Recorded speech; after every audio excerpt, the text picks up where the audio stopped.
judgment. O atong gitan-aw na Sunday ang third seal, verses 5 to 6 mo nang focus natin na Sunday. Now, kung inyong tan-aw ng reference nato na ay iyang parallel o kaparihan na reference sa Revelation 6:5 to 6 ngadto sa Matthew chapter 24 verse 7. Naka-highlight dito yung gutom. So nakita, no, ang ikatulong silyo nag-isgot kini sa gutom. Nakita na nato famine. Tanawa verse 5 niya, no? O kunya gitangtang sa nating karnero ikatulong silyo o nadungog ko ang ikatulong buhing mananap binuhat. Ikatulong buhing binuhat kamingon dali nga ni. Kung nakita ko ang itong nga kabayo o ang nagkabayo nini nagbitbit og timbangan yung scale. So gasimbolo na siya na adun na irasyon ang pagkaon, limitado ng supply mo na siya idea. So gitanaw nato kana ingon diya mga igsoon nga ingon nga diha, then I heard what sounded like a voice among the four living creatures saying, a quart of wheat for a day's wages and 3 quarts of barley for a day's wages. But pasabot, ang wheat, usa ka quarts. So binisaya nga equivalent natin, usa ka kilo may gibutang niya din, no? Usa ka litro. Tanawa, basa mo sa Bisaya. Nadungog ko ang dausa ka tingog nga gikan sa taliwala sa upat ka buhing binuhat na nag-ingon, usa ka litrong trigo o tulo ka litrong sibada ang mapalit sa suhol sa usa ka adlaw nga pagtrabaho. Apan ayaw hilabti ang lana sa olibo o ang bino. So ang pag-atake ng maong drought o taggutom nga maugatanan, dili hilabtan ang olibo o ang lana o ang bino. Ang maigura din yung simple food kini gitawag natong pagkaon yun sa ato pabugas, ang trigo o ang sibada. Okay, ato na nakita na ang trigo mas mahal siya sa presyo. O equivalent siya sa sibada, katulo ka pilo ang value. Oo, kung pasabot kung sibada, barley mong paliton, may mo na itong tulo ka litro, no? 3. May mo na itong itawag na itong 3 quarts. Whereas kung wheat ang atong paliton na grain, usa lang siya ka quarts. So, mo ka na siya. Now, ang idea lang din nga maglisod na. Kung sabi punto din tinagibutang din sa tanan ng isbutan na yun iligtig. Kini ka-representa na ang maong gutom resulta kini siya sa maong kadaot na nahimo sa gubat. So this represents famine, verses 5 to 6, famine that results from desolation or destruction from war. So very specific ang paghanay sa istorya ng kadaot na isip ko sa kabunga ng paglihok sa Ginoo nga maong paghukom. So this is judgment. Okay? And makita nato din nga ang famine is a result of war because of the massive, huge destruction na naitabo. So, ang punto na to, economic shortage and inflation. Kaya nga naman, gamay ang supply, okay, unya, dako ang demand, mupurot ang presyo. Kaya nga, shortage and inflation. Economic issue diri, gigo ng pagkaon. Pag mugamay gani ang supply, unya dako ang demand kay daghan ang mukaon, ang population dako, mumahal ang presyo, mag-inflate siya. Kaya nga gitawag na a quarts of wheat represent the basic food needed for one person's daily sustenance. Adlaw-adlaw niya. Tanaw na to sa original language na 1 denary sa Greek, no? Mo nang typical o basic na payment sa usa ka trabahante o laborer anak ka time. Kung sa ato pa na, mag-minimum ka kada adlaw. Okay, mo na yung sweldo, mo na equivalent sa ipalit mong pagkaon. Pag nagkalisod na, maugyan po ng presyo, pero ang amount gamay na. Mo na may tabo. So kung apaso nimo ang parehong para yung volume sa imong ipangayo musaka pod. Wala po sa gasolina. Ang gasolina o ang fuel pag sangka sa presyo, pareho gyapon mong paliton pila ka litro, pero dako na kayo imuhang magasto ang amount. Oo. So mo kana ang idea dinhi. Now, atong tan-awon. So, gitan-aw na nato kana. So, the third judgment brings famine to the world. Nagdala ni siya kagutong kalibutan. Mo ni siya yung itong nga kabayo nga girepresentahan ko. Mingon natong kamatayon. The fear of scales speaks about a careful rationing of food. So, ang mga gobyerno, ang mga hari, ang mga rulers, ang mga leaders, in the near future, ilang ipaigo ka na, no? Over the demand of the population. So, mas maglisod yun to. Kaya nga, symbolic in scale, in timbangan. The rider scale symbolize rationing and measurement. Meaning, food will be weighed carefully, not freely available. Limited na siya. Limited ang supply. So, malimitahan na ang paghatag. So, it's not a total famine yet. Dili pa ni totally, wala na yun, no? But controlled shortage o scarcity. A warning of imbalance and injustice in society's economy. Siyempre, anong namay imbalance o namay injustice? Kaya katong narin kwarta maka-afford, niya katong dato, di kayo maigong. Labi na maka-afford pa sila sa wine o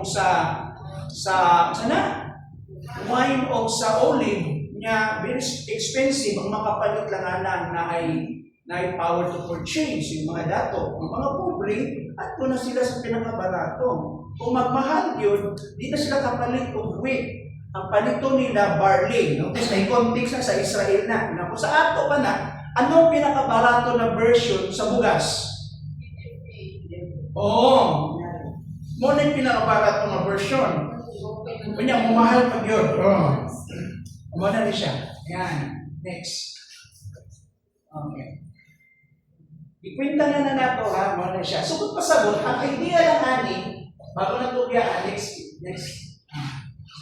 slide. Tanawa, 1/8 of a normal supply. Ipilo na sa ikawalo. Ibig sabihin, sa total na 100% nimo, 1/8 lang ang makuha na nimo. Dili na ka makakuha sa polo, tibuok, 1/8 na lang. So hinugtanay ni bakos. Napan yung point ng isawan? Muna may tabo sa unahan. No? Gutom ang mga tao. Likon ko, a 1 day's wages or salary, yung 1 denaryo, normal na siya. Sa normal na time, walay famine, walay gutom. 8 measures of wheat. 8 siya ka litro sa wheat. Nya, tanawang yung kapilo, katulo, 24 naman ka litro sa barley. No? Mao na siyang sibada. Nya, kay nagpamili naman, notice, yung 1 denaryo nimo, yung sweldo nimo sa usa ka adlaw, imbis 8 ka litro imong mapalit na wheat. Usa na lang. 1/8 na, no? Nya, 24 ka litro nga sibada o barley, 8 measures na lang ang imong mapalit. So, 1/8. Na-try to imagine ako ng pamilya. Hindi na yung kasarang. Napanin ko kutong yun niya. Pero hindi din magagdan na may mabili pero limited ang supply. Kaya itatong economic collapse na ay shortage. Okay. Now, muna gingon ako, economic collapse during Great Tribulation. Kung mangutan mo, kung sabi may tabo sa panahon ng paghukom sa Ginoo, ay economic collapse yun. Gutom ang mga tao. Part na siya sa pag-ano sa Ginoo, paghukom sa kalibutan. So, muna to reflection na to, kung kita the challenges us to trust God's provision. Kung Kristohanon ka, kung ana nga time Kristohanon ka, nabuhi ka sa panahon ng tribulation, ay magsalig na nagbug ka sa provision sa Ginoo. Kaya di man kalikayan din nina, kitang tananam sa kalibutan. Amen? So, pati mga nagtuo sa Ginoo anak na tayo na na-convert, muagi po sila. Pero they trust God of their provision. Na ang Ginoo mo i-provide niya kung mapakaon nila.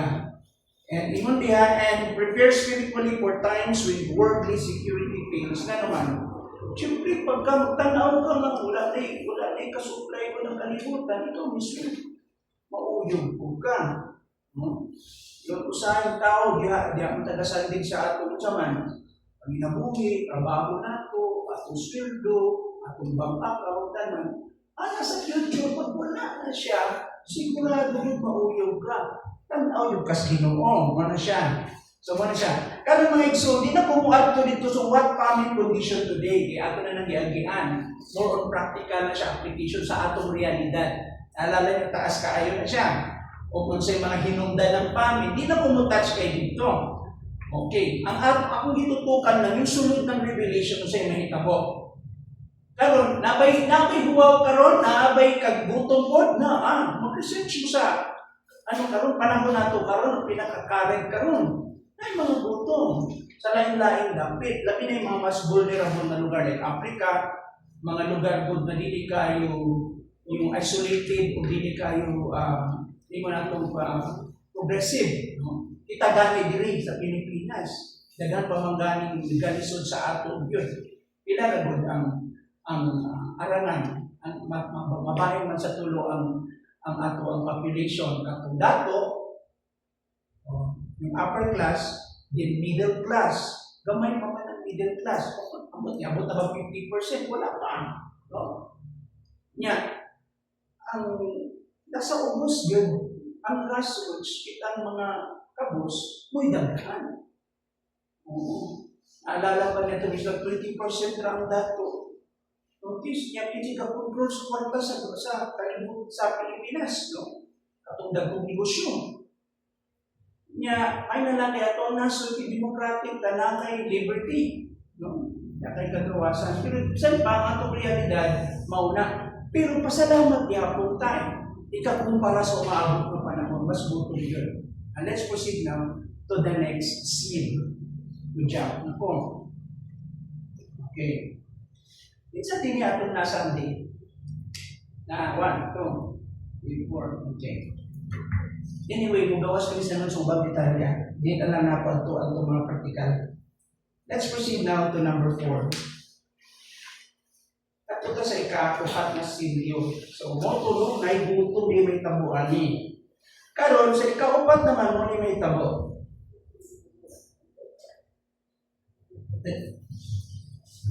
The seal judgment, number 4. Ang focus natin verses 7 to 8. Ano din eh?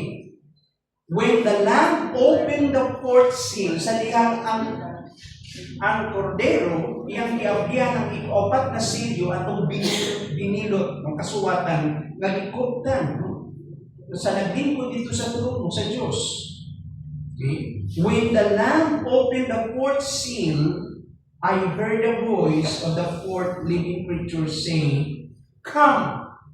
So, ika-4 na silyo na. Then, in that I looked, akong kitanaw, and there before me was a pale horse. Maputla na kabayo. Ano bang maputla sa Bisaya? Luspad. Kaon. Ang meaning ani, luspad, no? So I looked, and there before me was a pale horse. Its rider was named Death. Ang kasakay, itawag siya na kamatayon. And Hades was following close behind him. Itawag siyang kamatayon, o ang lugnanan na asang likod. Itawag, Hades. Hades was following close behind him. They were given power over a fourth of the earth. Take note, itong emphasis itong verse na ito. Itong emphasis ng gitagaan siya gahon, sila gahon, nga unsa man, pamatyon ang ika-4 nga bahin sa kalibutan. So 1/4 sa kalibutan, mga matay. So they were given power over a fourth of the earth to kill by what? By sword, number 1, by famine, number 2, and plagues, number 3, and by the wild beasts of the earth. Gidetalya pa sa unsang paagi sila mga matay. Mao ka na, atong tanawon. Nalikod ko basa sa Bisaya, o nakita kong kabayo nga luspad, ang nagkabayo niini ginganlag kamatayon, o gisunod siya sa Hadis. Mandiha, gihatagan sila autoridad sa pagpamatay sa ikaupat na bahin sa mga tao sa kalibutan. Inaagi sa espada, sa gubat, sa gutom, o natong isgutan na itong ganina, sa sakit, o sa mga ihalas na mananap. So, ang translation niya din sa Binisaya, plagues. Ang bisa, sa English, yan butan sa Binisaya, sakit. Tanang klaseng plagues, na, no? Apil na ni sakit. Now, atong tan-awon sa Griego nga pulong ani. Kasi tawag ka na? Luros. Nagpasabot ka na ubon sa man. Masakiton. Sickly, deathly color. Pale. So, ang luspadon, ang iyang gisimboluhan, ang represent niya na meaning ni masakiton. Kung nag-isgo siya, kamatayon, death. So, the reader is clearly named death. Itawag din siyang klaro na kamatayon. With Hades, the grave, following him. Siyempre, tawag kamatayon, ang impact niya, ang iyang resulta, mga matay ng mga tao. In fact, ibutan na diha, ikaupat na bahin, 1/4 sa population sa maabot na panahon, sa panahon ng paghukom, mga matay. 1/4 sa mga tao. So, ito na, death, the rider of the pale horse. Ano na siya. Now, atong isgutan. So, kung sa ito hinungdan ng kamatayon, kung sa ito hinungdan ng mamatay siya, pinahabisan sa man, ang mga rason. Una, sword, no?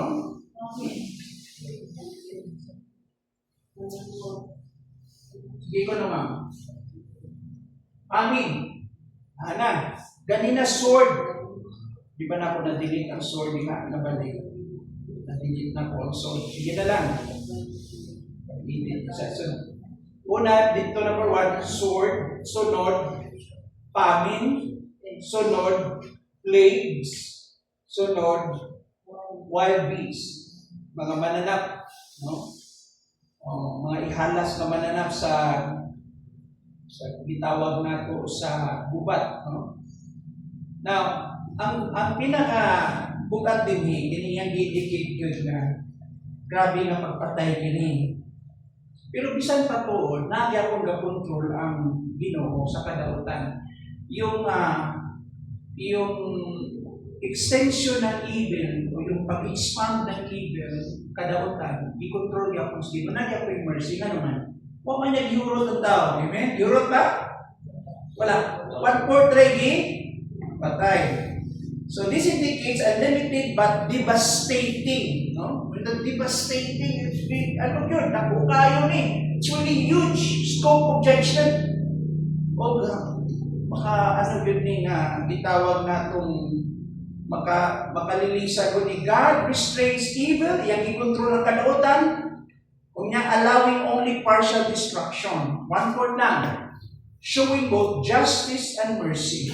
So, sa pagkaya, ipakita niya justisya. Gipatay niyang uban. Kanya na siya gibili. Okay. So, the balance of justice and mercy. It's a biblical teaching ng death. Atong tanawon. Okay? Mag-interact na ata. Ano sa'yo nasabihin niyo sa death? Kamatayon. Pag may utag kamatayon, kung siya automatic, kung siya concept, ito sa ato. Death. Wala na yung life. Katapusan. Wala na yung life. Kung siya pa? Separation. Kung siya pa? Sugutan na ito. let's go to the definition. Biblical teaching about death. Unang-una, itutlo sa Biblia, makita natin sa Santiago, no? James 2:26. As the body without the spirit is dead.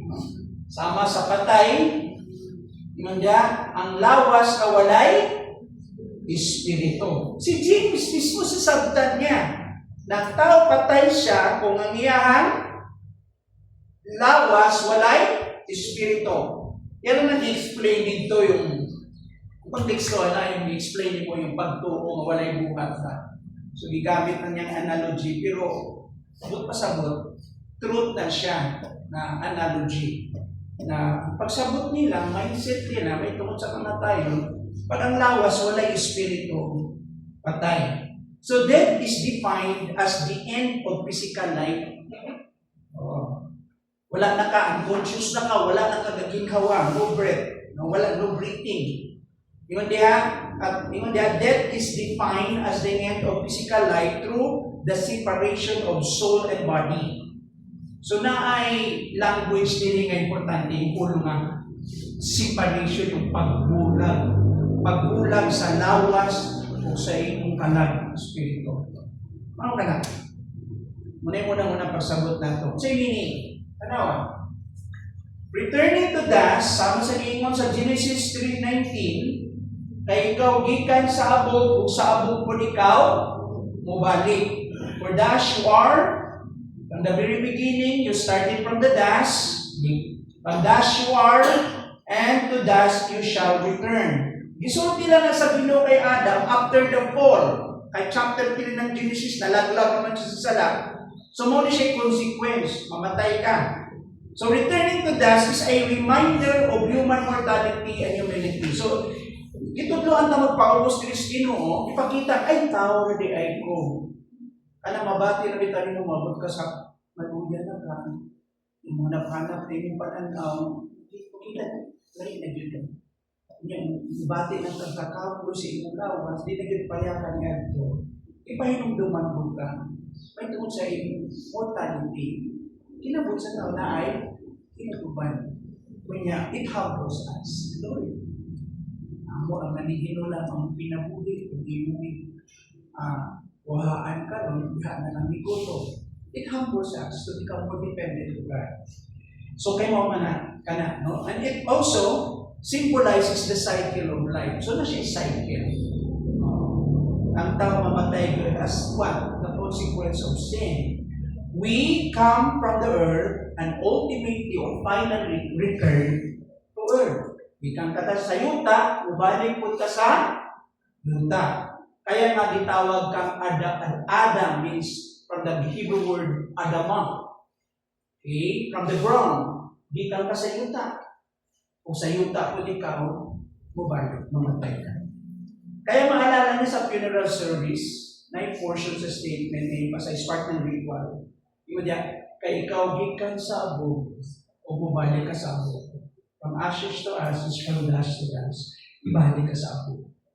Mao ka na, atong i-recognize ka na ng kinabuhi ang gitawang gikan sa Ginoo. So many traditions see this as a passage, not just an end. The body returns to the earth while the soul continues its journey. Ang ibang mga Christian traditions, nagtuo po sila, ibang mga traditions, nagtuo sila na ang lawas lang ang bubalik sa yuta. Pero ang kalag, padayon siya in his consciousness, magpadayon siya, magbiyahe ko siya. Ang kalag. So na ay ditawag na itong soul consciousness. Itong talaan padayon.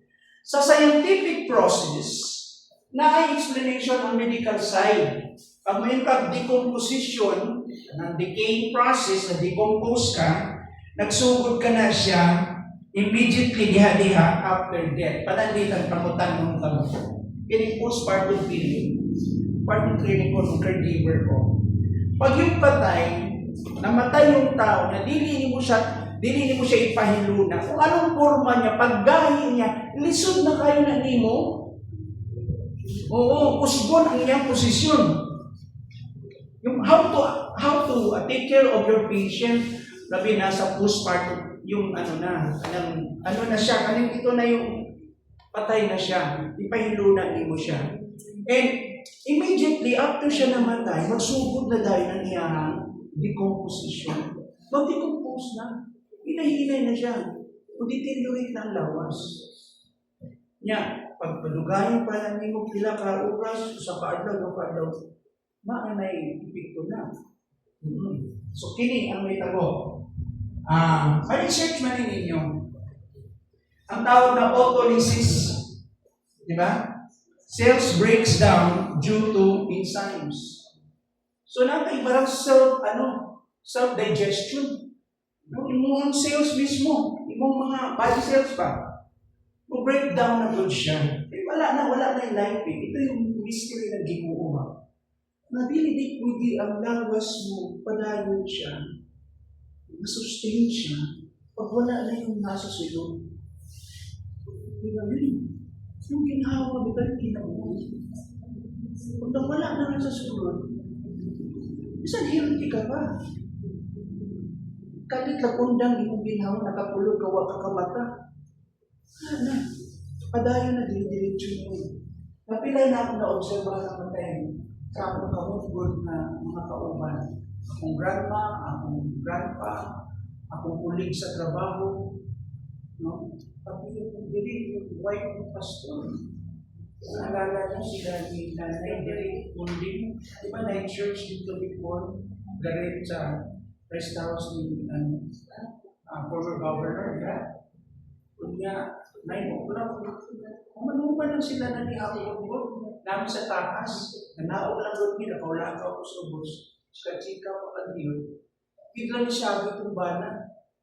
Medyo, man ito yung asawa ko. Hindi ko alam kung yung health yun ba.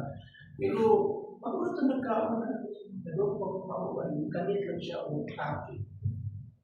Di sulayan mo, abri ang baba, walwag na mo ang ilan, atras naman. Gusto naman tamangan mo sa iyang bana. Gusto mo niyang bana, bata-bata ka. Kaya sana mo yung higdanan, didala na mo diya sa private hospital pa diya, di ba mura? O, pagtabura yun. At sa dalat pa lang, pagtabok na mo, wala na bugat siya. Bumigay mo siya. So, ayun yun. So, una, ito yun. So, yung mga cells nimo sa lawas, yung putrefaction, magyapon yung rotting o decaying, decaying process, yung bacteria mag-multiply and producing gases and odors. Kaya nga dapat i-embalm. Kasi kung dinin mo siya i-embalm, pasagdanin mo siya, mag-multiply yung bacteria. Pag dinin mo na siya, pasagdanin mo na siya, mo-explode na siya, bubulot na siya, bubunto na siya. Oo. And next, yung pa din active decay, soft tissues liquefy, mag-melt yung iyang body. Ano na siya, ma-dissolve. No? Maagnas na siya, lahi na kayo, very stink, baho na kayo. Di ba? Gabi na, bitaw, gusto ko bitaw na yung taguan good na. Ratong hindi nag istorya mga inani mo. Dahil kitabangan sa kapamilya ba, kung siya'y kaso ato, iihaw sila. Ba, ang anak o asawa ba na o anak, tagod-tagod sila, gimutang sila sa musuling droga. Kanya, wala hindi bukas, gawan mo ito, siya ginagsyangin, baway na ilapot ba, kaya nakahadlok ka lang, yan. Ang uligs na mga pastor po, na siligan lang sila, di ko siya kagawas. The following day, pasagdan lang ko siya, ganito po ito na ilong niya, nanibisita na ito, ipakita ka, saan naman yun?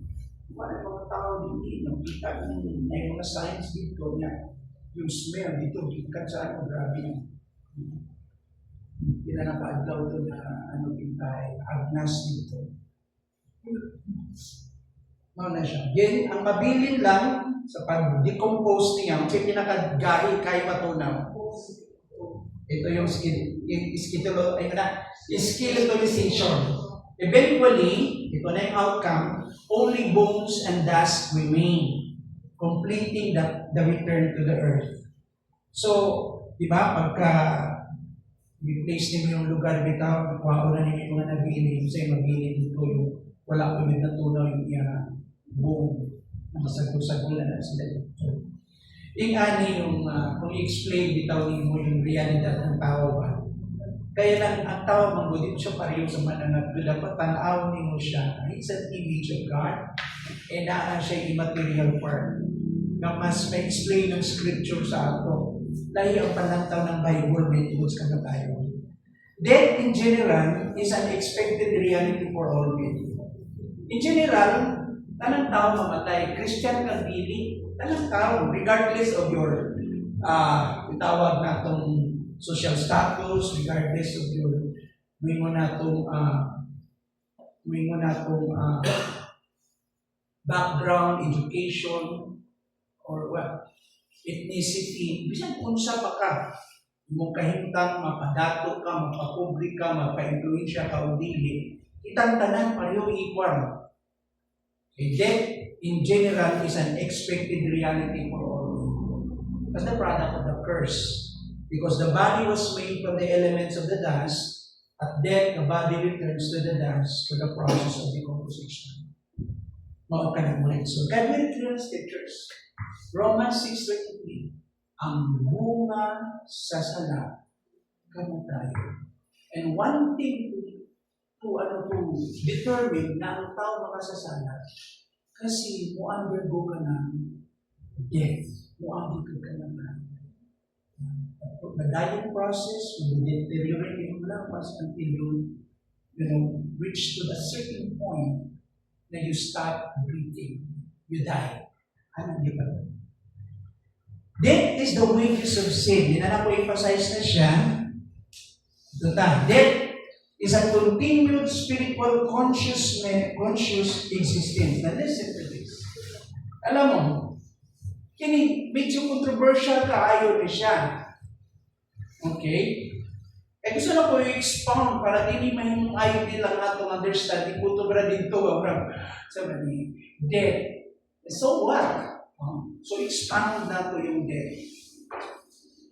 Ang death, naka-align pa magyapon sa konteksto ng Revelation. Death is a continued spiritual consciousness. Spiritual conscious existence. Ito pasabot, pag namatay ang tao, iyang kalag, wala namatay. Yun ang tinamban niya istorya. Kung wala namatay iyang kalag, ang pangutan na karon, asa siya na adto. Ito yung reality ng judgment para maintindihan mo yung existence ng hell. Tsaka yung existence ng heaven. May connection yun Kaya ang tao is both spiritual and physical being. So, atong tanang death, however, should not be understood as an extension, yung cessation of soul and spirit. Yes, we believe the cessation of life of the body, but we do believe a conscious existence of a soul na ang kalag, padayon siya buhi. Dili mamatay ang kalag. Amen. There was that verse passage. Can you still recall? May nagduman ninyo yung diha. Mahadlok ka sa mupatay sa lawas. Ayaw kahadlok sa mupatay sa lawas, mas mahadlok ka sa patay sa espiritu. Sikot to dito. I mean, ang point ito is the one who will judge and punish the spirit. So, karang atong sabtong dinhi, yung total destruction na yun, hindi mo pasabot, ang death dili siya, it's total extension. Life continues on for believers. Sa mga magtotoo, magpadayon ng kinabuhi. And unbelievers alike. Pareho. Balikon mo. Ang kinabuhi magpadayon sa magtotoo o dili magtotoo sa panahon na sila mamatay. After the death of the body, ang pangutana mo ni. Kung dili siya magtotoo, asa siya paingon? Kung magtotoo siya, asa po siya paingon? Kung ang kamatayon dili katapusan lang siya sa lawas o pisikal na kinabuhi, pero dili siya katapusan sa iyong spirito o kalag, ang pangutana, Pag dili magtotoo, asa siya paingon. Kung magtotoo siya, asa po siya paingon. That is why we have this story sa buong Luke chapter 16. Kasi makalikulan natin. Kinsa man eh? Oo, yung dato ang kabos. Naalala nyo? Na one time, namin kamay ano ka. Kaya ang professor na tunduan, this is just a parable. Yes. Kaya lang, pag i-connect na mo yung mga characters ni Abraham, yung story ng hell and Hades, reality siya na hindi brutal na revelation. Hindi siya parable. Hindi siya murag ano lang. Oo. Itong pinakalisod na portion na explain, maski ng mga serious Bible teacher inside seminary. Luke chapter 16, 19 to 31. Graphically describe the continued existence of both Lazarus and the rich man after death. Di ba si Lazarus, nagsaliglag sa mga ulog dito sa langisan, sa dato. Niya pobre siya, wala sila isalikan ang iyang kinamagihatan ng bilis mo. Yung dato, yung He knew Father Abraham. He had 5 brothers na siguro, time may research nila. Nung namatay siya, tungkol kay masyado nakapokus siya sa iyang comforts, nalipot siya sa Ginoo. Ang problema, wala siya gidala sa iyang bahagi, sa langit. Asa siya gidala? Sa Hades. The place of the departed spirit. And to make that long story short, yung kalag ng dato, ang kalag ni Lazarus, very much conscious to sila. In fact, the-communicate baka si Abraham dito sa sa rich man. Nagpatabang ang rich man. Father Abraham, please, tell Lazarus, help me. Yung iyahalang sana. Tumoy sa iyang tundo, ituslog lang sa tubig para makapirman lang ko ng gamay ginawa din because I am really in the place of torment. I literally suffer here. Kalag na yun ha, in disembodied spirit yun. Yung physical niya na pa sa graveyard o sa cemetery, siya na spirit world na siya.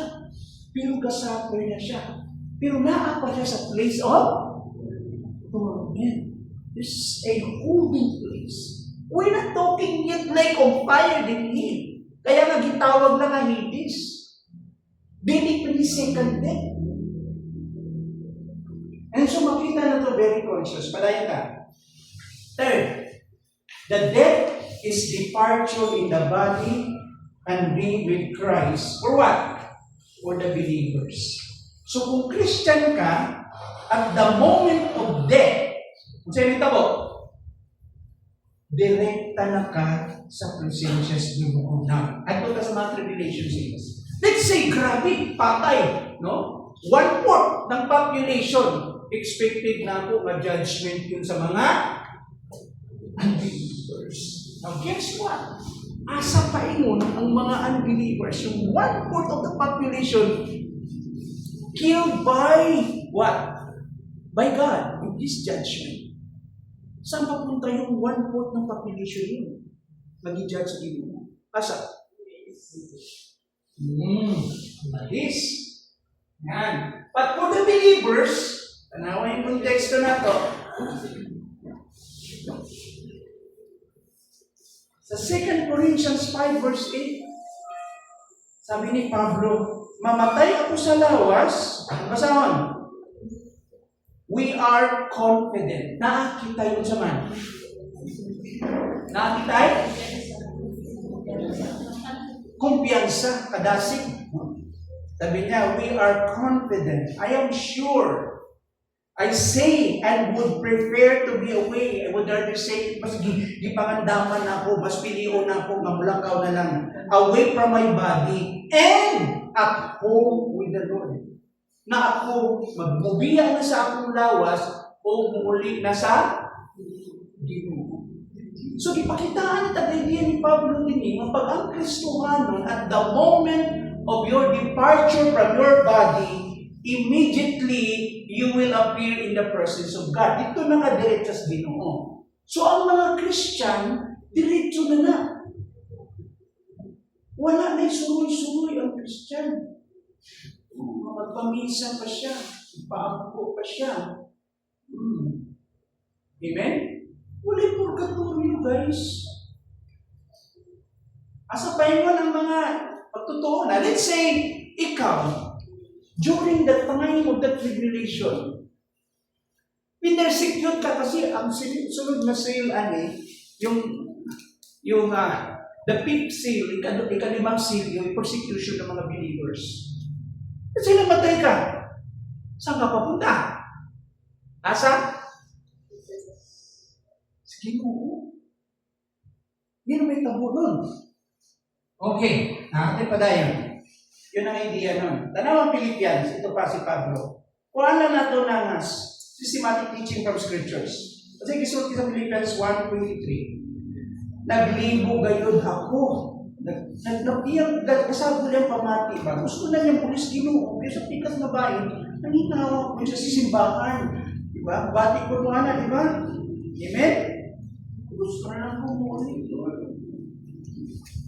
Ayaw siya. Kaya, anong ayaw man? Anong di mo taga na ulit? Ha? Sorry. Pero in the blanks na lang. Nagagrason.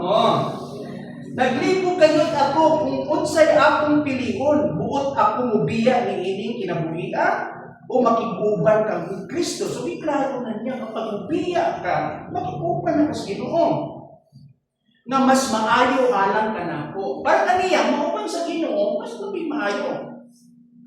Ano yung pamati? So, titi pa lang, nalagay idea daan na ang concept ng departure from the body, okay, is to be with the Lord. Mao ka na for the believers. For the believers, that means to be absent from the body and to be at home with the Lord. And Paul desired that so that, this is his purpose, he might be with Christ. Kung nang ganahan na siya mamatay, no?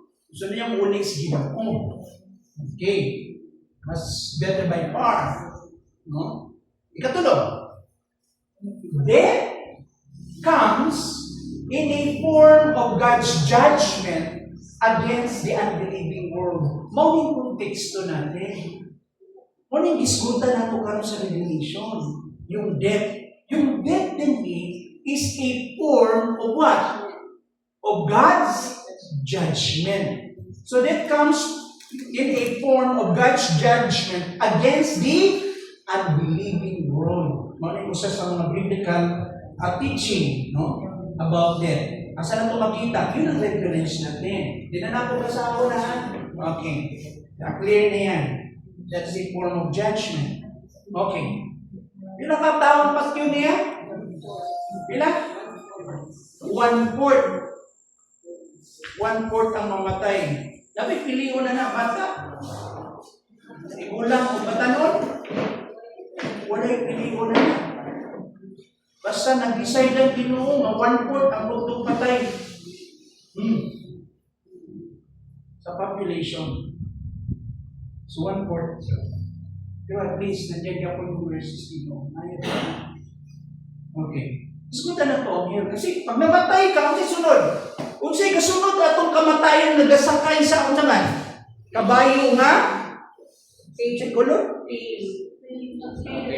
Pale. Oh. Luspad. Unsay kasunod? Kamatayon. Okay. Here. Atong iskutan ng here. Ang sabi, binisaya ng here. Ko muna itong understanding. Diyan ka, katibog tao sa akin.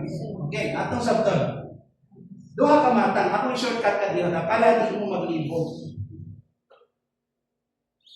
Ang kamatayon, pag mingon gani ko, hell. Ang hell, sabto niyo sa spiritual o sa physical na level, depende sa konteksto. Okay? O sige, ako sa tanawin din.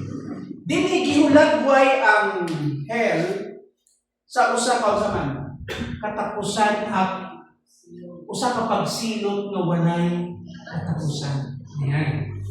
Ang Old Testament equivalent, kay lisod na po nila i-describe, no?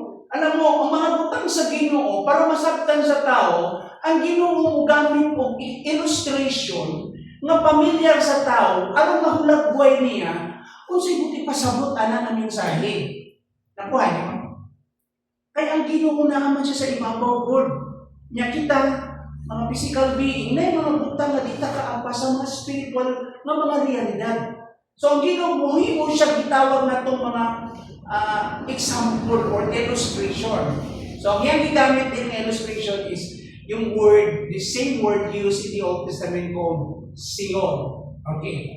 In the Old Testament, the word Seol occurs 65 times. Kapila gibalik-balik?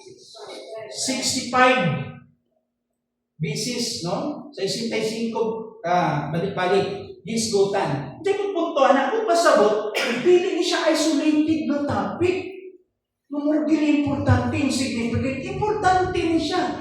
Kasi daghan na siya gisgutan sa Old Testament na. No? And di-translate niya siya sa word like grave, hell, pit, or Seol. O saan ito pasabot? Sayaw na to, lugnanan. Nanawin ito teksto pero hindi siya limitado sa pag-explain.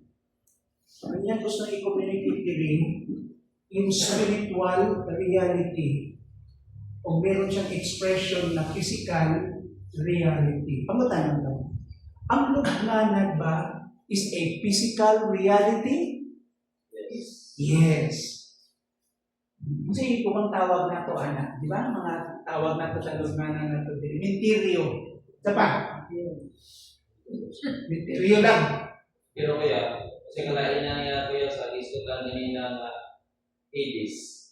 Hades mo na nakaroon. Okay? Tanawan ninyo para di mamuwa. Okay. Atong tanawon, kasi yung Seol o ang Hades, notice, sa yung interchangeable yung pag-explain. Okay, balikan natin. Kasi kung sa itong Seol, tawag doon siya nga sa man. Lugnanan, hell, Bisaya, ang budato. Bisaya, impirno ba? Impirno ba? Impirno ang iba. Impirno sa Kwan Bisaya. Ang impirno, muna nag-Latin ko. Fire. Okay. Hell. Yung pit, kung saan ang pit? Tubo. Ha? Ilalog. Ay tungag. Oo, pit. Yung Seol, maura na siya. So, pag ako hudyo ko, basahon na muna automatic akong mindset. Lugnanan. But God is discussing about spiritual reality, hindi lang physical. So it is used in a variety of ways. It may refer to the grave, according to Job 17, verse 13, Psalm 16, verse 10, and Isaiah 38, verse 10. Kinita na, ang meaning niya, yung Seol means lugnanan, grave. Pwede siyang tawag hell, pwede siyang tawag pit, pwede siyang tawag Seol.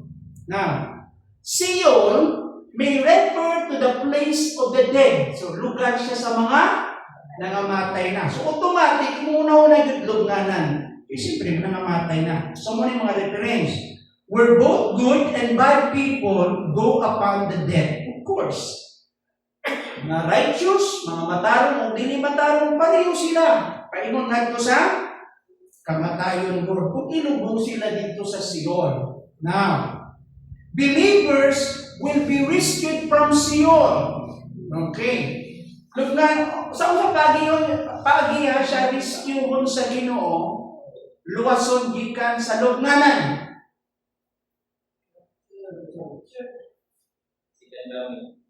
Hindi, ang pangutanan sa unsang pagiya. Resurrection. Yan. Kaya, where is the sting? Where is the power of death? Asan ang gahong sa kamatayon? Sa mga Christian, hindi nakapugong ang kamatayon. Kaya sabi ni Jesus, and the gates of hell, naintindihan nyo?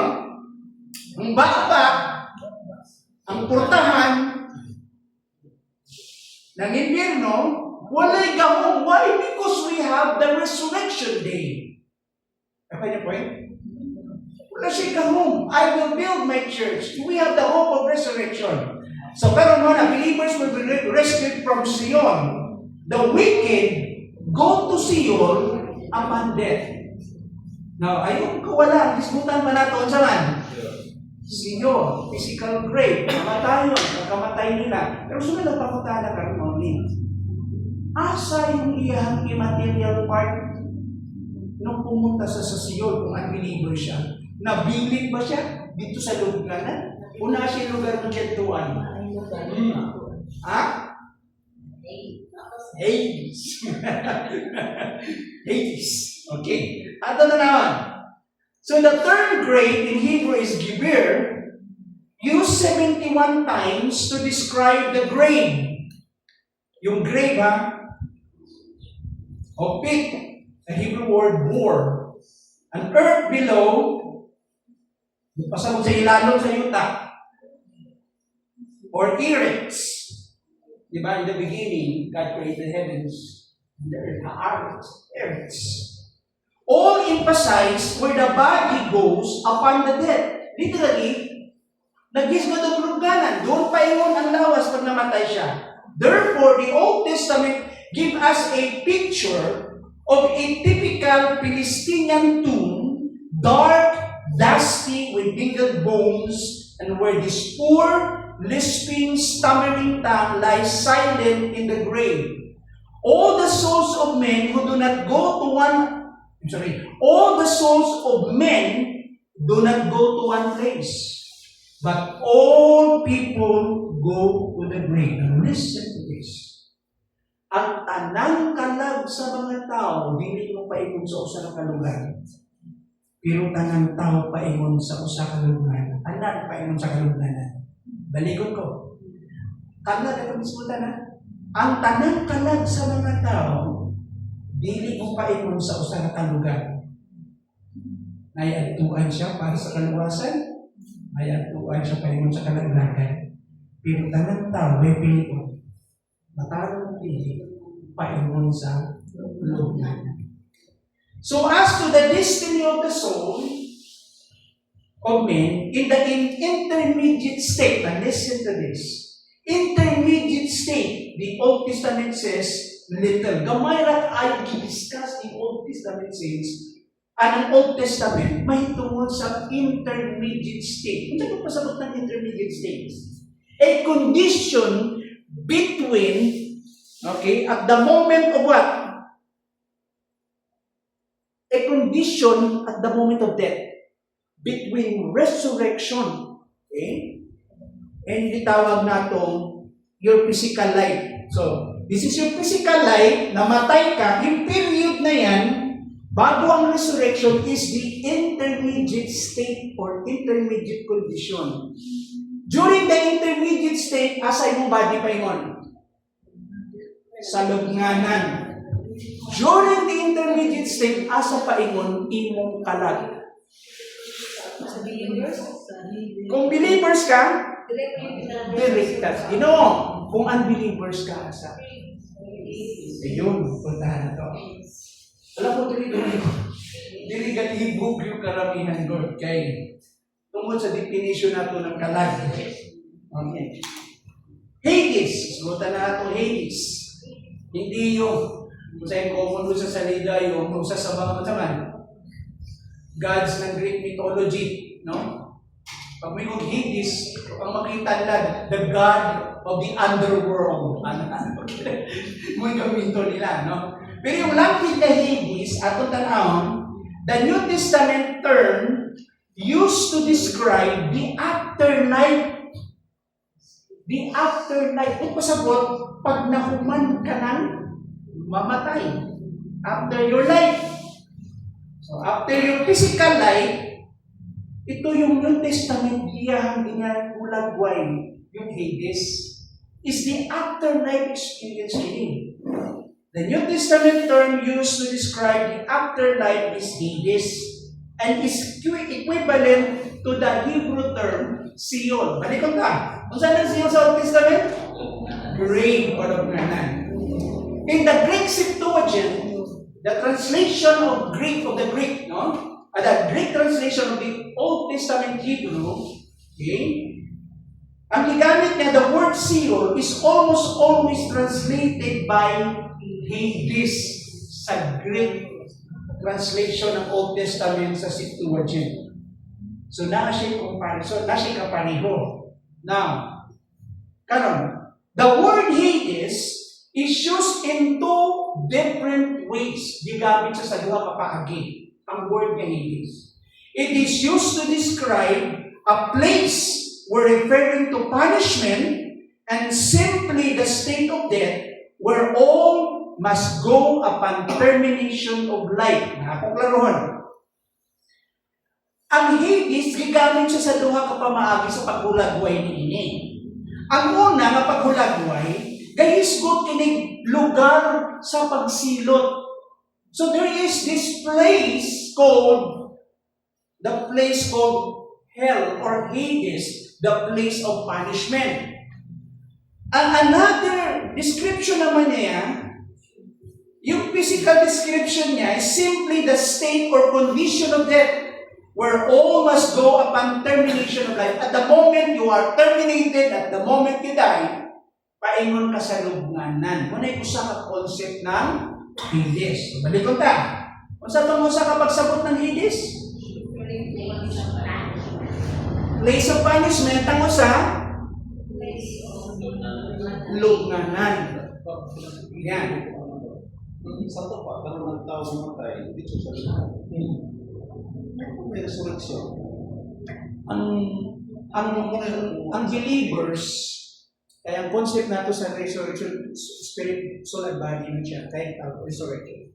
So at the moment mamatay ang tao, labi na kung Christian siya, sabi ni Paul, at the moment I will depart from my body, I will be with the Lord. Sila sa mga dito mo palagay mo. O part man siya sa Old Testament. Pag-explain na niyo. Dilit na naman ito sa Abraham's bosom. Yes. Yes. O, kay Ari. O. Kaya mo na resurrection. Yes. Ang explanation nila, Ana, sa mga scholars po, reference na to, nasa Ephesians 4, na sa dihang si Kristo ikayab sa langit, okay, gidala niya sa iyang parade, sa iyang plane, ang mga captives dito. Oo. Pumunta sa ating tayo sa kong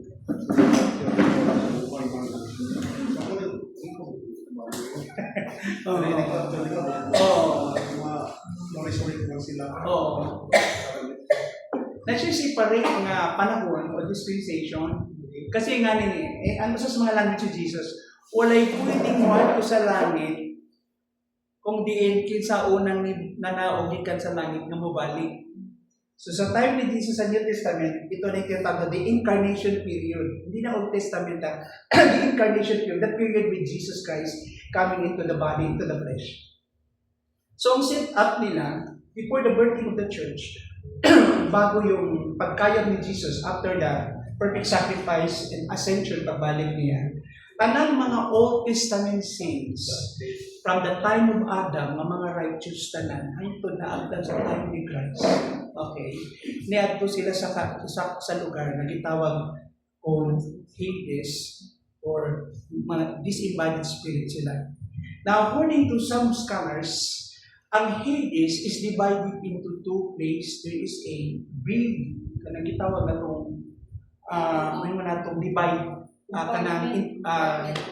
divider ba, kanang murag bungaw ba, kanang interval. The other side, ito yung Abraham's bosom.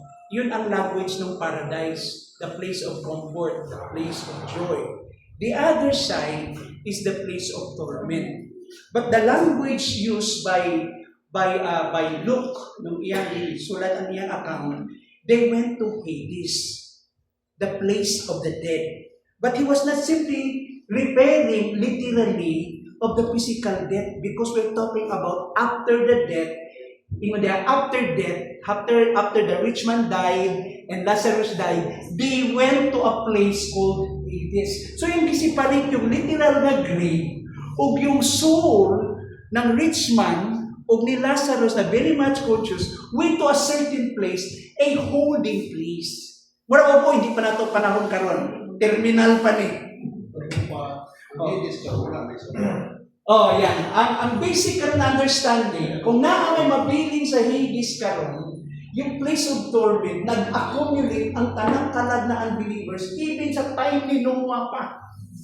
Okay, hangtod karon. Oo. Tuwa sila dito sa Hades. Ang nabili sa Hades, katulad lang para sa final judgment. Kaya pag-abot sa Revelation, and the Hades also gave up her death. Subay na siya. And the sea gave up their dead, and very specific siya, this good siya Hades dito. Give up her dead. So din na ay makita na to. Kasi lisod niyo mo siya i-explain man. Musango man siya sa understanding sa doctrine of man. Paano yung kalag? Paano yung spirit? Ganon. Kasi isgutan na to yung kalag ng mga during judgment man. So what happened to those who are being judged? So ito na, nag-accumulate na. Gikan sa mga dili matarong, walang maluwas, unbelievers, from the Old Testament, hanggang sa tribulation period, silang tanan na-accumulate sila dito sa lugar na gitawag na place of torment. Kauban nila dito ang rich man. Nandun sa place of torment. Sila tanan. They're waiting for the final resurrection. Kay duha naman ang resurrection. The first resurrection, okay, is the resurrection of the redeemed. Naana siya yung A, B, C, D, o 1, 2, 3, 4, 5, 6. For example, kinsa may part sa first resurrection of the redeemed? First, the rapture. The church. Second, the Old Testament and the tribulation saints. Nakuha yung point? So lahat ng part ng prior to the millennium reign, okay? Lahat ng mga part sa resurrection ng first resurrection, mga saved sila. Naluwas. Now, the last resurrection is after the millennium. Ito yung white throne judgment, the general resurrection of the unbelievers. Kung i-resurrect na lang, ito sa millennium, mga tayo sa back. Oh, nako. And try to imagine, literal na hell na isgutan din. Isgutan sa Ginoo. Kanang punishment. Palayo tatlo sa na nato ni. Ingon din. Of the 10 occurrences of Hades in the New Testament, it is used a place of punishment 3 times. Place of punishment, Dili siya place for the dead. O grave lang siya. Oo, mamurag physically unconscious, dili. This is a place of punishment. Matthew 11:23, Luke chapter 10 verse 15, and Luke 16 verse 23. Tanaw kayo diri sa Luke 16:23. And in hell, where he was in torment, he looked up and saw Abraham far away with Lazarus by his side, the place of torment. Now, tanawa din si David. Hades refers to the state of death which both believers and unbelievers. Tanawa. David said about him, I saw the Lord always before me, because he is at my right hand, and I will not be shaken. Therefore my heart is glad, and my tongue rejoices. My body also will live in hope. Next. Because you will not abandon me to the grave, to Hades, nor will you let your Holy One see decay, decomposing, okay, turn to dust. Verse 31, seeing what was ahead, si David nakita niya kung sa unahan, na kini nagisgot ko di may tungod kay Christ. He spoke of the resurrection of Christ. Christ died at the very moment, no? After the cross, he died physically, and he went to Asa mo siya neto? Nung 3 days namatay siya, asa siya neto? Okay, now listen to this. Yung body niya nasa grave. Pero yung spirit and soul niya nasa punta. He went to the place called Hades. Seeing what was ahead, he spoke of the resurrection of Christ, that he was not abandoned to the grave, Hades, nor did his body see decay. Kaya nga na portion sa scriptures eh. And when he died, he went to the spirit in prisons. And he preached the gospel. Pangutana. Kinsa man eh? Those people who lived during the time of Noah. Wow. And for their salvation, is there any chance after death for salvation? Of course not. Jesus made his claim. Ako yung the rightful, na itong the somebody, the Savior, the Messiah, somebody who preached by Noah for 120 years, and yet you rejected this preacher of righteousness. And I was the one responsible to close the ark so that you will not akong isarado ang ark. Isa nagsarado sa ark. Gino na nagkumat kay mo. Hindi, no? So, dito si Jesus, he went to the spirit of prison. Kaya, nung nabuhay na siya after 3 days, nidungog si Mary. Ni action si Mary, gapos niya. Ang punto dito ng, Mary, don't leave me. Don't embrace me. Ang point na dito, Mary, don't put all your confidence or your faith in my physical presence.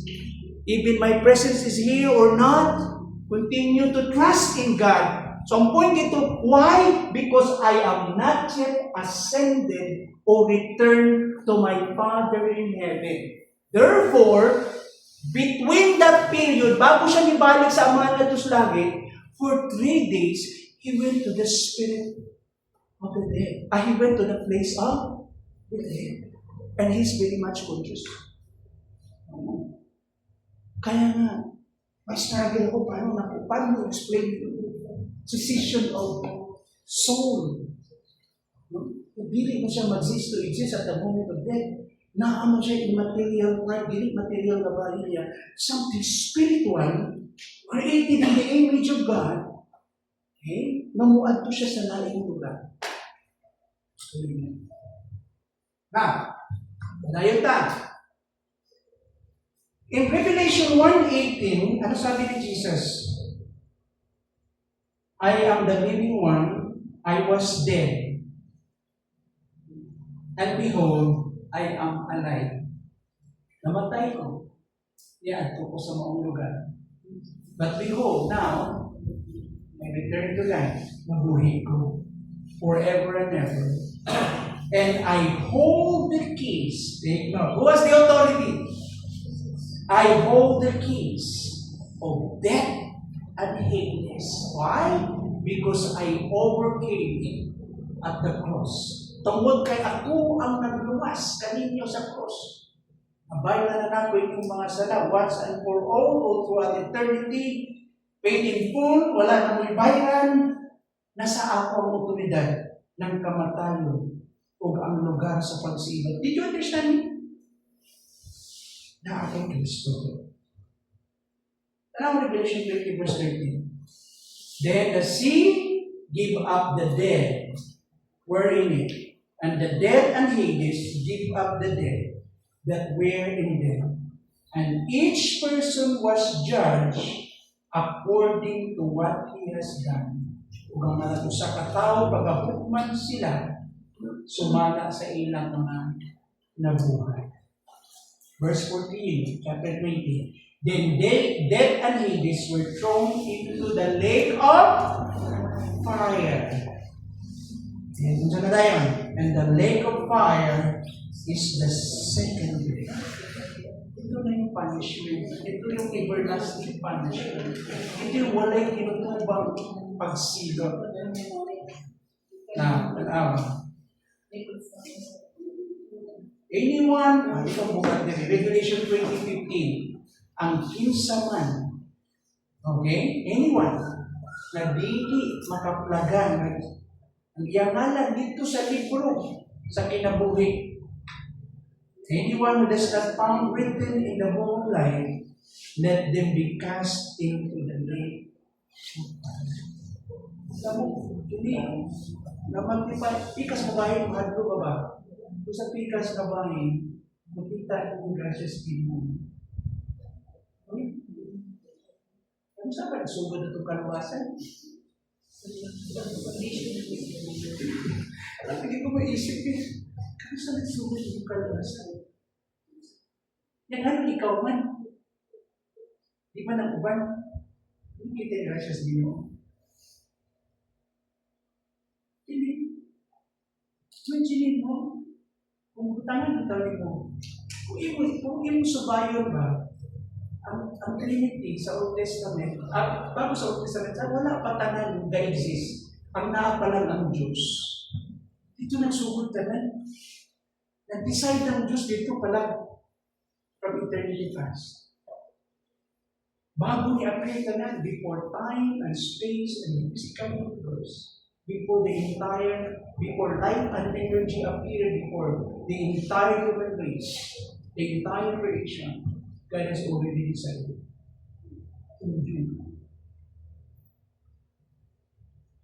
Gisulat sa Ginoo ang imong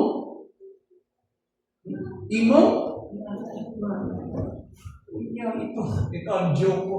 Ito karon ang akong joke bago ka man.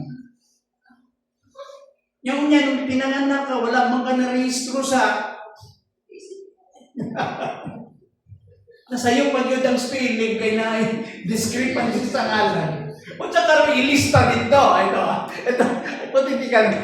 At yung punto dito nga gisulat sa Ginoo imong ngalan. Ha? Ito na. You can exercise philosophical reasoning. Ha? Sige ka na. So may sulat dito Ginoo ako ang nickname, ako AKA, ano? Ha?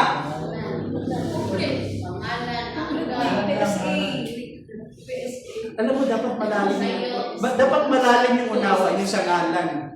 Expound mo yung ngalan. Bakit ka ba binibigyan ng pangalan? Bakit ba natin tinatawag ang Diyos sa kanyang pangalan? Ha? Yung name mo, represent lang yan. We're talking about your real identity. When God created you. Pamunta na lang. Sinong totoo nakakilala talaga sa inyo? Nanay ninyo, tatay ninyo, sarili ninyo? Kailan nagsugod ang Diyos nagkakilala sa iyo? Asahan ninyo yung before your creation. Ha? Dito pa lang sa Psalm 139, 1-16. All-knowing, omnipotent, omnipresent ang Diyos. Ako naghulma sa samakan sa imong ito pa lang. Diba? So wala pa nagsugod yung eternity past pa lang. Kaya nga, halos hindi ko maisip pagka-imitate ng yung pangalan, yung pagsulat ng Diyos. Of course, you just not take it literally, but ang idea, paano bago nato ma-appreciate ang inyong uban sa level na masakta nato siya. So ang Diyos gumagawa ng way to explain and illustrate nga ikaw, you are secured, I own you, dili na kapagasilutan, because your name is already in my record. Amen? Amen. Any reaction? Ano yung pangutay? Ano yan? Ano ito man ko? Discover. Ganang, di ba na ito ako, marang na yung pagkasa-lista ito, naging mo siya tao, para ito sa interno. Ganyan, gagawin yung pangutana. Sa yung tanaw, sa listahan rin mo. Sige ka. Alam mo, si G.I. pa kasi sa bato yung buhay pa karoon. Kanang passionate kay Muwali ba? Kanang reform na preacher na passionate kay Muwali si John Piper ba to? Para si John Piper. Kadaghanan sa mga preachers, ang pinakalisod i-explain nila. Ito, paano mo i-explain yung hell? Gusto to explain. In connection with God's yung tawag itong karakter. Paano mo explain ang impyerno? Tanto yung walay katapusang silo sa iyang koneksyon sa karakter ng Diyos. Gusto ko explain yan. Pag dili mo balansin ng pag-explain sa Ginoo, okay, your tendency is to misrepresent God. And you are what? Oh, you have that tendency to twist it o mahimo kang o erroneous yung teaching. Kasi anything na sobra, walay balansin, is heretic teaching, is a cult teaching. For example, pag muingon ka 100% ang Ginoong merciful, dapat sa pikas na side niya, 100% po siya. Kaya opposite ng merciful. Manuluyon, just. Kung muingon ka ang Ginoo, love and gracious sa pikas na bahin, explain mo, God is holy and righteous.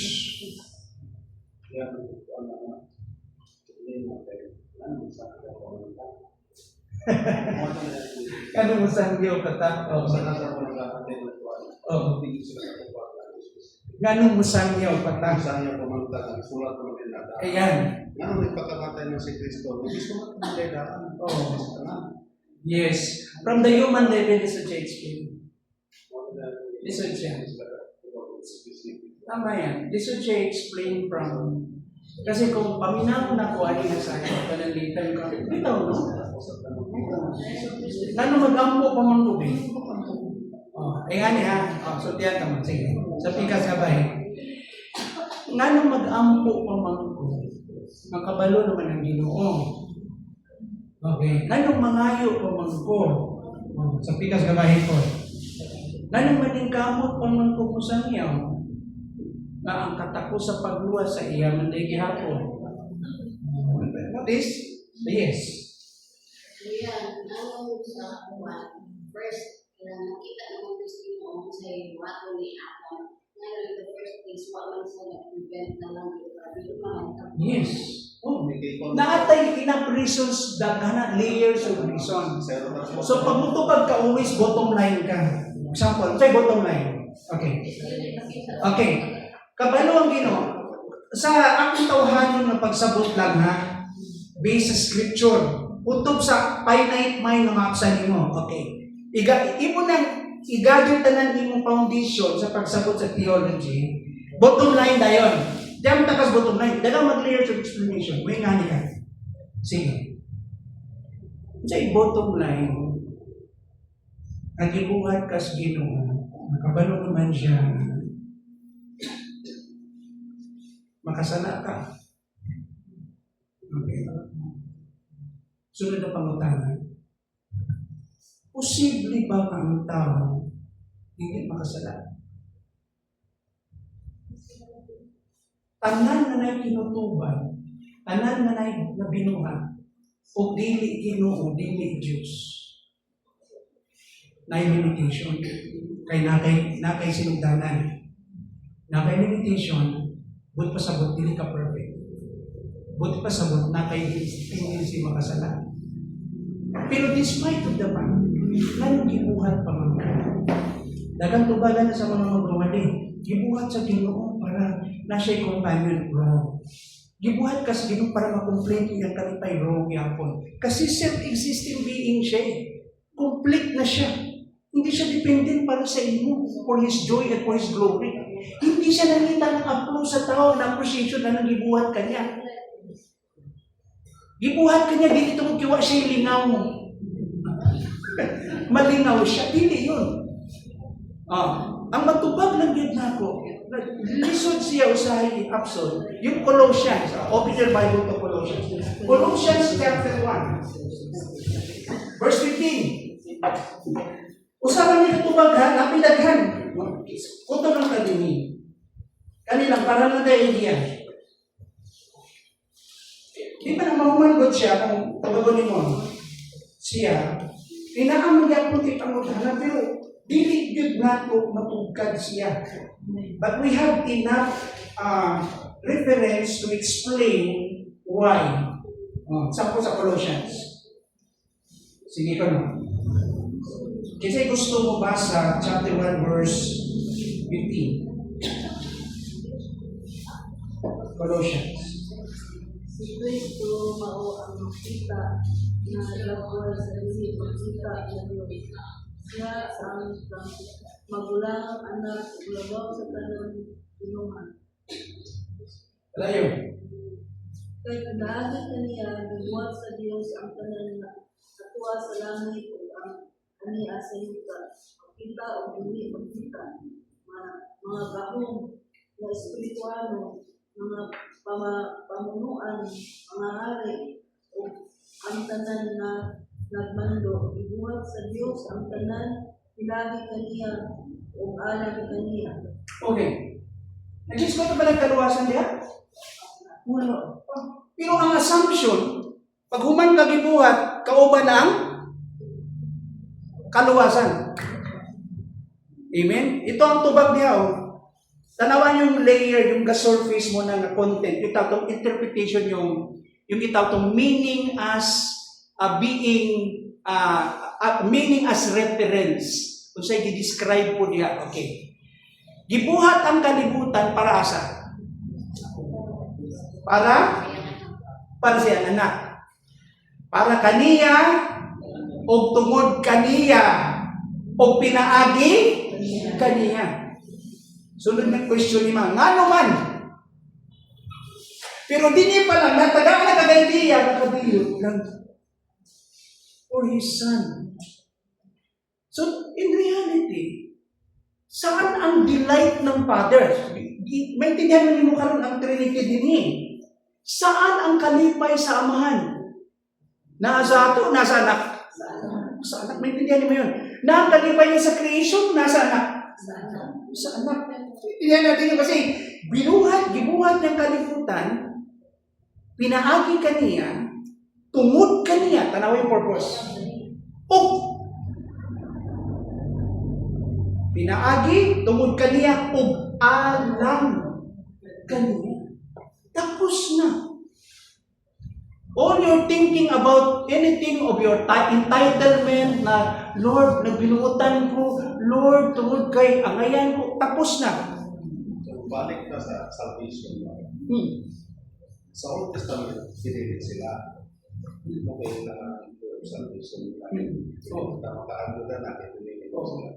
Pagpunti na sa New Testament, yan naman gultan, ibati magkakutaan natin. Padawaton mo sila. Padawaton pa man, gisulat naman. Ang alam niya ito, gisulat na baka ko. Padawaton na, ganito na po ipagkutala. Kaya na ay mga seminar, di ko sila kapag sa ito. Patay ko sir, ano yung taninga na karoon?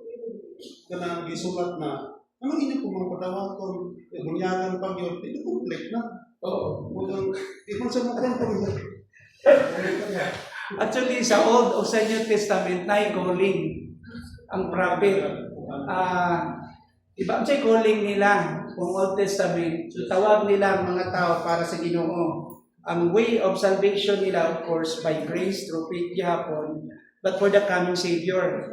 Pero ang Ginoo, nailain-lain treatment sa ila. Kasi ang treatment, ang dealing mo sa Ginoo sa tao, i-entitle kinabuhi niya. And along the way siya relationship. Isgutan nato na pag-isgutan dispensation. Pero ang punto din from Old to the New Testament, ang Ginoo ay tawag sa tao for His redemption, for salvation. Naalala niyo yung mga preachers na single out sa Ginoo. Nagwali bitaw. Mga prophets. Although masyado nakapokus sila sa nation nila, concern ng mga tao nila, pero dili ba walang ilang relasyon sa Ginoo? Yung idea nga, manubalik mo sa Ginoo, mag-renulso mo, mag-repent mo. And the last voice of the Old Testament, sa time na ni Christ, si John the Baptizer, manubalik ka mo sa Ginoo. The same voice of a prophet. So sa New Testament naman, ang mga present, instrument sa Ginoo nga nagwali, nagsangyaw, mga apostles, mga disciples, huwag po ng huling, believe in the Lord Jesus Christ. So din na kay niabot naman si Christ. Okay? So karon, muna, balikan na itong pangutana, ngano, musak nyo kung ang Ginoo, luwason kanya, sa iyang kabubuton. Amen? Ito yung gitawag na tong the deep structure, yung the paradox of life. The deep structure between God's sovereign power, yung gahom niya, o ang human part, human responsibility to do his part, but he is simply an instrument. Oo. Ito yung balance nun. Ito, sige, magwali ko, pero nasabtan ako, nabisan kung saan ako magwali kung dili mulihok ang Ginoo, dili siya maluwas. At di siya maluwas. Amen? At the other side of the story, posible bang dili ko magwali nga luwason nga kung sa Ginoo? Yes. Pero why God chose a human instrument to pray, to preach, to reach out, to make effort, to serve, to do ministry? Why? Because God wanted to use us to be His vessel. And ito, yung ontology, yung language ng experience. For example, si Brother Ronnie, kung ulit uminyo ko ang anak, makatudlo ko, advance akong knowledge, makatudlo ko sa iya about marriage, about parenting, but all in theory. But let's talk about ontology, your experience. Hindi ko maramdaman yung emotion niya, yung feeling ng papa, yung pain ng papa, yung struggle ng papa, pag naanay sibling rivalry, naanay jealousy, hindi ko maintindihan yun. Huwag ang uban na wala na ako nahibawan. So God can use me somehow, pero yung experience, limitado ko. And ang Diyos gusto mong istorya sa ato, na maintindihan nato from the level also of the ontology of experience. Now, who is the best instrument that God can use to provide a bridge na kailangan siya mag-incarnate siya? Manawag siya sa atong level. Ito na yung application nun eh. Na imo po isabuhay at tumira ka sa kanila, ito yung ministry ngayon, na isang buhay mo para maintindihan mo. For example, si Jesus. Eternal Son, hindi ba maintindihan ng tao? Maintindihan niya. Kailangan lang siya mahing tao para masabtan siya sa tao. O siya po, although Diyos good siya, pero never once from eternity past na-experience siya maging tao. Although siya ang sinugdanan, pero hindi pa niya na-feel na manaog sa level na mahimong usa sa mga creatures niya na mo-feel sa tanang klaseng physical limitations. Try to imagine, the eternal Son, He has the divine mind, okay? And divine spirit, the Holy Spirit. At the same time He became human, He has a human mind and human spirit. Naa siya human soul, human spirit, at the same time, He will need to be intact, eternal Son. Lisod na linusab dun. So si Jesus na naog siya from our level. Ang pinakasayin, explain mo ni. Sa pula ko, Ginoo ko, ano mo gamit ako sa inyong tumatao? Na pwede magbumusang niyo sa inyo, ako lang Ginoo. Amen? Amen? Pero mas maintindihan mo kung ang mag-share mo, silingan mo, pareho ni mong sweldo usahay, gastruggle pareho ni mo, naintindihan nyo? Naapos siya gagyang mga pagsulay parehan mo, pero na siya power to survive, to overcome. Kadiyot lang, ito na. Kasi pinili ng Diyos ng tao, dili ibugot. Ayaw niyang sumunod ang tao nga, yung kanang susian lang. Na siya'y liberty to make choices. Nawagan ang iyang moral choices nung nalaglag siya sa sala.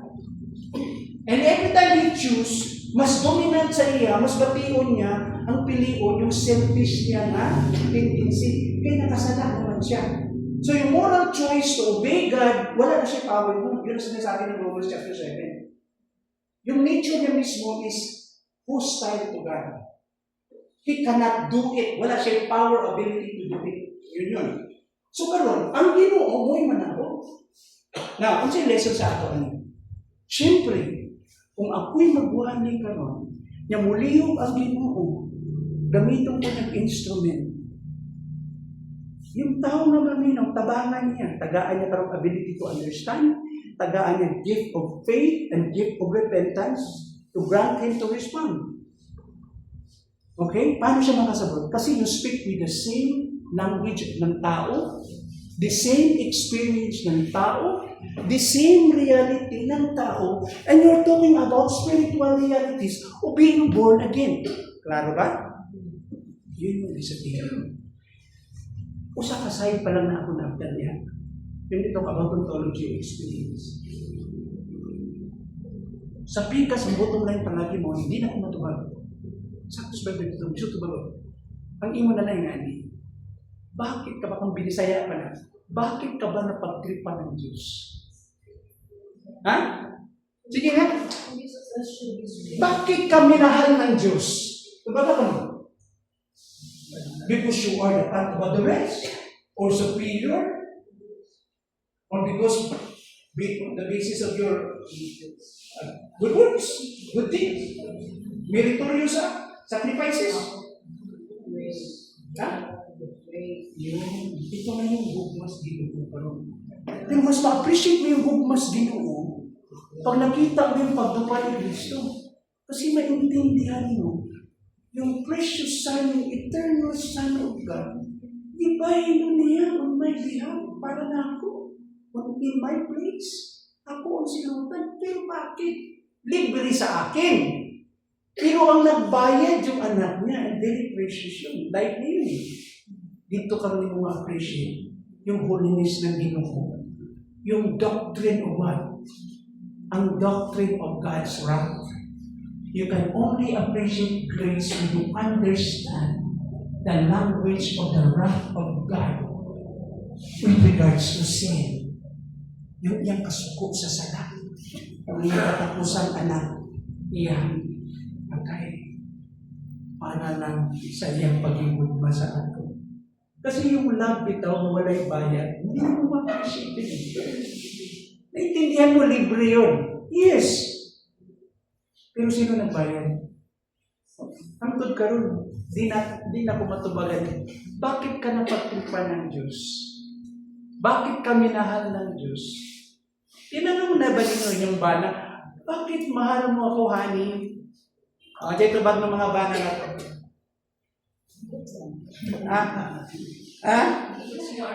Daghang ta rason, di ba? Ito, ito yung mga rason. Nganong gihigong pa na to atong mga paris.